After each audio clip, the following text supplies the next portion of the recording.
카이로스, 하나님의 타이밍, 십자가의 원리.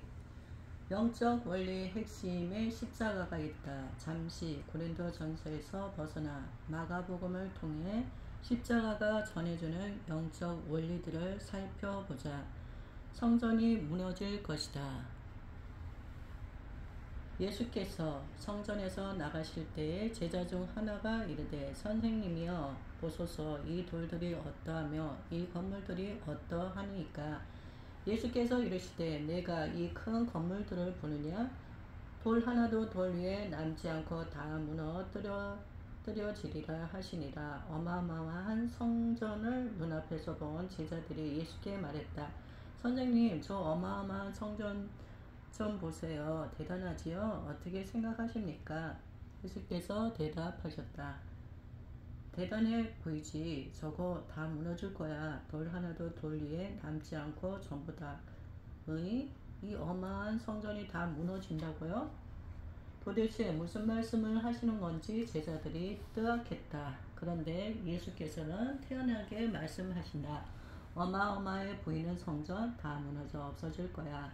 성전은 십자가에서 죽으실 예수님의 몸을 상징했다. 예수께서 대답하여 이르시되, 너희가 이 성전을 헐라 내가 사흘 동안에 일으키리라.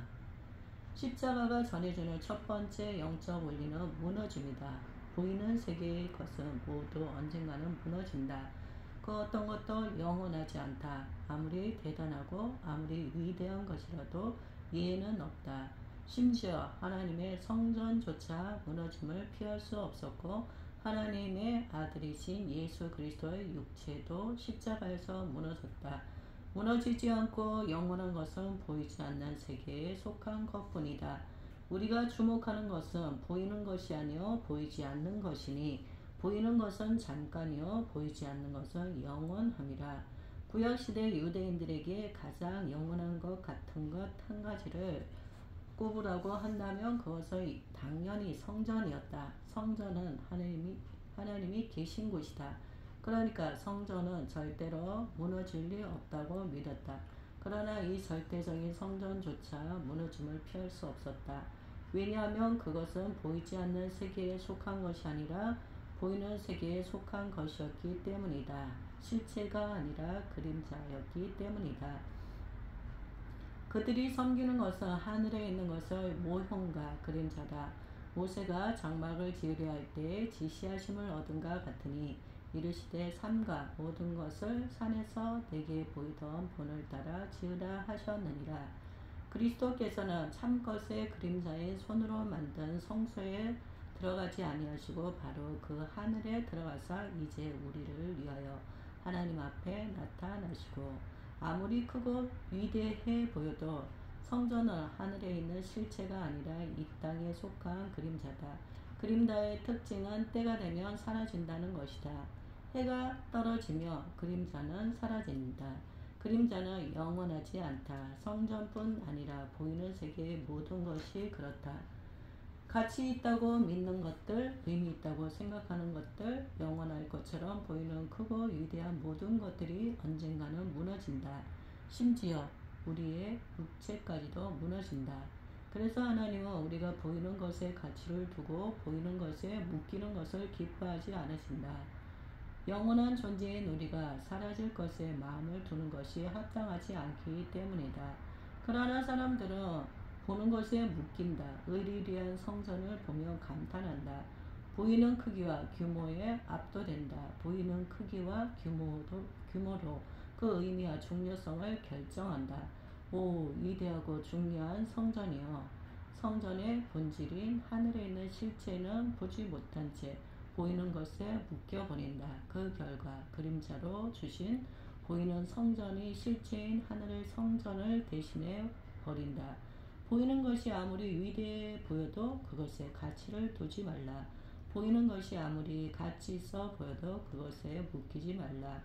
우리는 보이는 세상에만 속한 존재가 아니라 영원한 세상에 속한 영적인 존재다. 진짜 가치 있고 중요한 것, 영원한 것을 바라보라. 이것이 예수의 십자가가 보여주는 첫 번째 진리다. 예수는 무엇과도 바꿀 수 없고 무엇보다 소중해 보이는 육신의 몸을 십자가에서 무너뜨리셨다. 그리고 그것이 육신의 생명보다 더 소중한 가치가 있다는 것을 보여주셨다.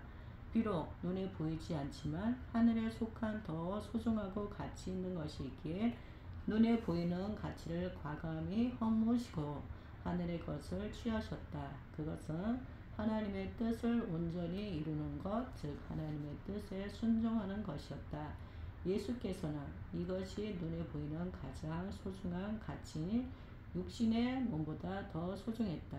그 사이에 제자들이 청하여 이르되 라비여 잡수소서. 이르시되 내게는 너희가 알지 못하는 먹을 양식이 있느니라. 제자들이 서로 말하되 누가 잡수실 것을 갖다 드렸는가 하니 예수께서 이르시되 나의 양식은 나를 보내신 이의 뜻을 행하며 그의 일을 온전히 이루는 이것이니라.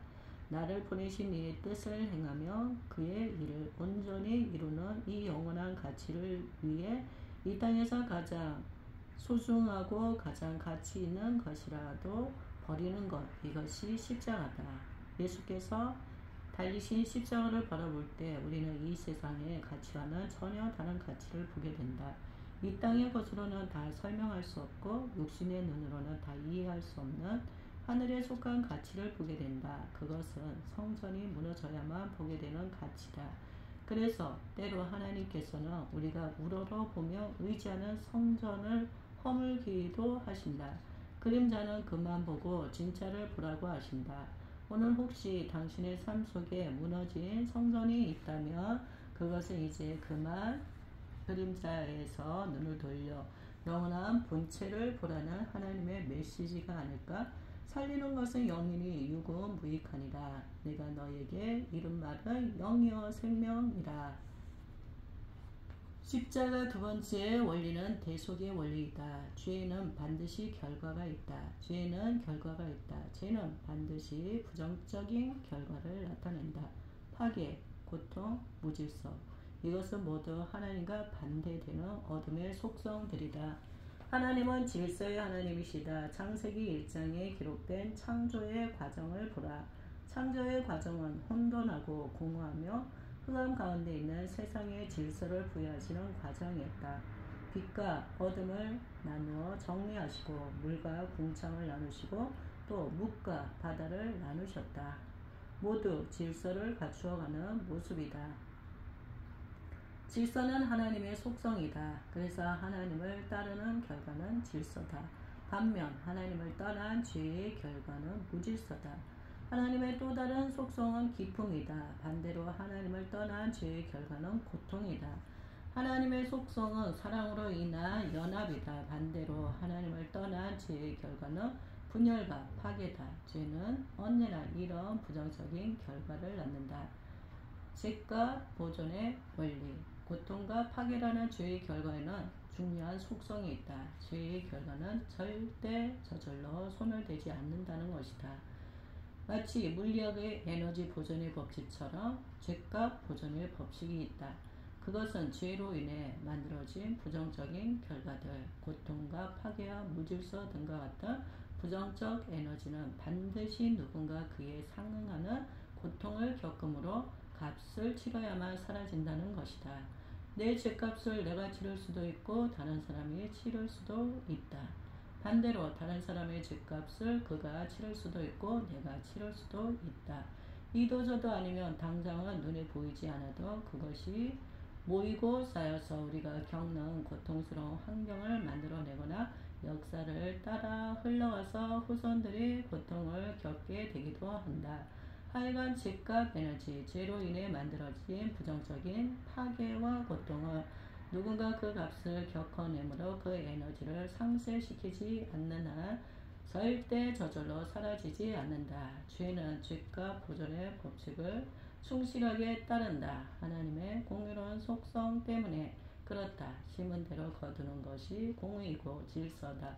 죄를 심었는데 아무 결과가 없다고? 그것은 공의로운 하나님의 속성과 맞지 않는다. 그래서 죄에는 반드시 그 결과가 있다.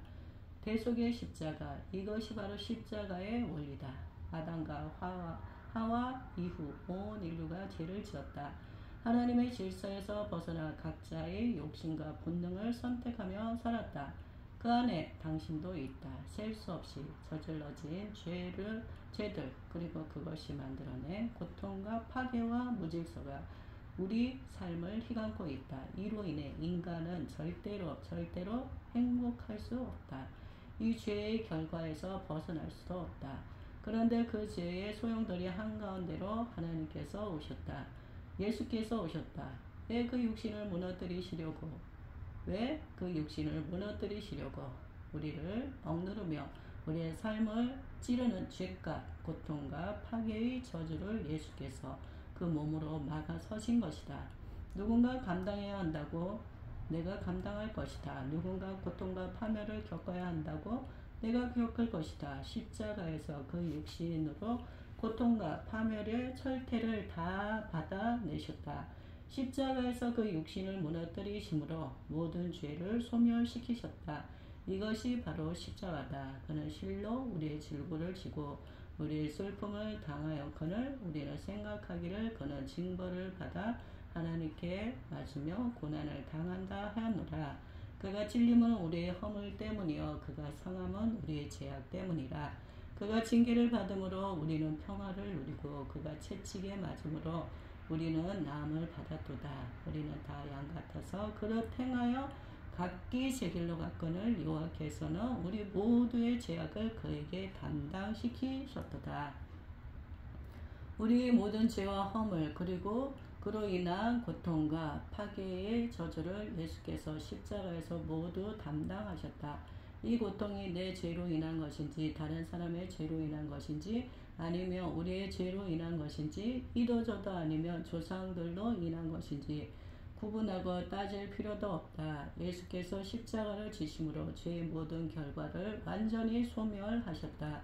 그렇게 십자가에는 능력이 있다. 죄를 사하고 죄의 저주를 벗겨내는 능력, 고통과 파괴의 사슬을 끊어내는 능력, 죄가 만들어낸 모든 굴레를 파쇄하는 능력이 있다. 이것이 십자가다. 할렐루야. 그러므로 이제 그리스도 예수 안에 있는 자에게는 결코 정죄함이 없나니 이는 그리스도 예수 안에 있는 생명의 성령의 법이 죄와 사망의 법에서 너를 해방하였습니다. 우리는 자유케 되었다. 예수 그리스도의 십자가로 인해 죄와 저주에서 해방되었다. 당신은 자유다. 예수 앞으로 나오라. 십자가 앞으로 나오라. 해방을 받으라. 어떤 문제든 괜찮다. 내 죄든 다른 사람의 죄든 부모의 죄든 조상의 죄든 모르는 사람의 죄든 죄의 결과로 인한 고통이 있다면 예수 앞으로 나오라. 십자가에는 죄를 소멸하는 해방의 능력이 있다. 당신은 모든 죄와 고통을 상쇄하는 능력이 십자가에 있습니다. 당신을 괴롭게 하는 고통과 저주가 있습니까? 십자가로 가지고 나가십시오. 당신을 괴롭게 하는 질병이 있습니까? 십자가로 가지고 나가십시오. 예수께서 십자가에서 그 육신을 무너뜨리심으로 여러분을 향한 모든 고통과 저주를 상쇄하셨습니다. 할렐루야.